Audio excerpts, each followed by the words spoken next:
Hello there. The leader of the opposition, Jeremy Corbyn, said today that there will be a vote of no confidence in the Boris Johnson government at an appropriate and early time.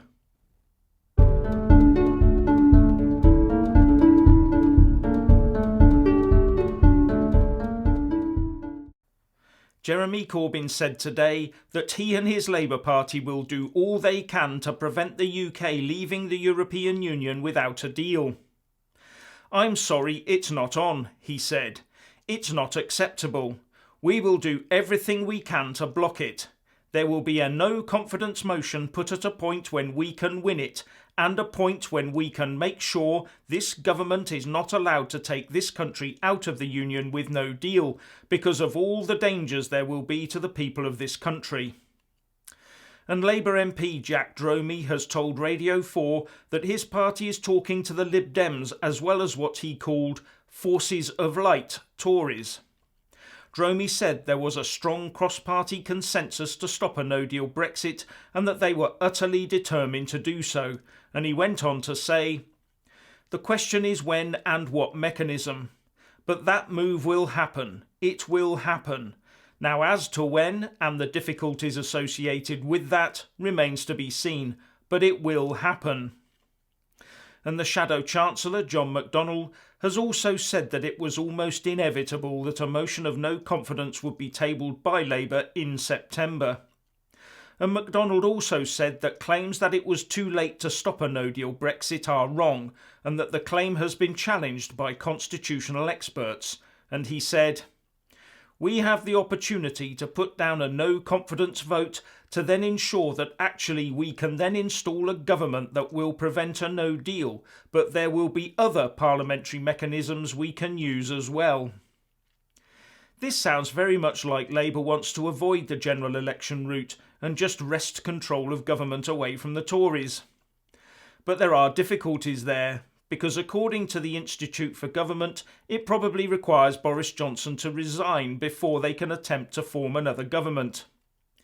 He could just sit there for 2 weeks and wait for the clock to run down to triggering a general election, and it would then be held in November after we had left the EU without a deal. So I assume some sort of legal move will be made to force his resignation, or some arcane constitutional instrument will be unearthed and used. Then there's the matter of Jeremy Corbyn trying to win a vote of confidence in himself to form a government. In my view, fat chance. But whatever happens, those 2 weeks will be crucial. The Remainer MPs will be desperate to stop Brexit and will be setting up humble addresses to the Queen and trying to take charge of the order paper again. This is where we'll see a bit of a political tussle between the Speaker, Remainer John Bercow, and the new leader of the House, Brexiteer Jacob Rees-Mogg.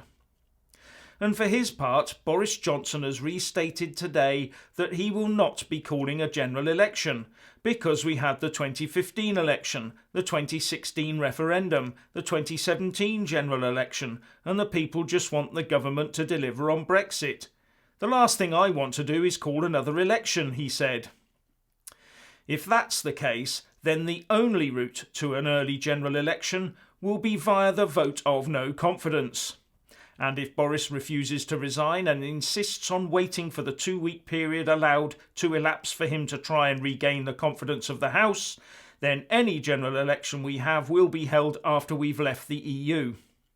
And further, because Parliament would be dissolved, MPs would not be able to vote for any withdrawal agreement or political declaration, meaning we would leave without a deal. And while all this is going on, Brussels will sit back and do nothing, believing the words of the Remainers who say they will stop us leaving on the 31st of October. Businesses will stop their no-deal preparations, or will at best be confused. The Remainers are now injecting huge amounts of uncertainty into the UK economy, and it is they who will be to blame for any problems we have after October the 31st. Anyway, what do you think? Please share and comment, and thank you for watching.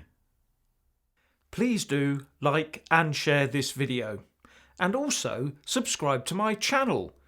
And when subscribing, please do remember to press on the little bell next to the subscribe button That way you'll get an alert every single time I put up a new video. Thank you very much for watching.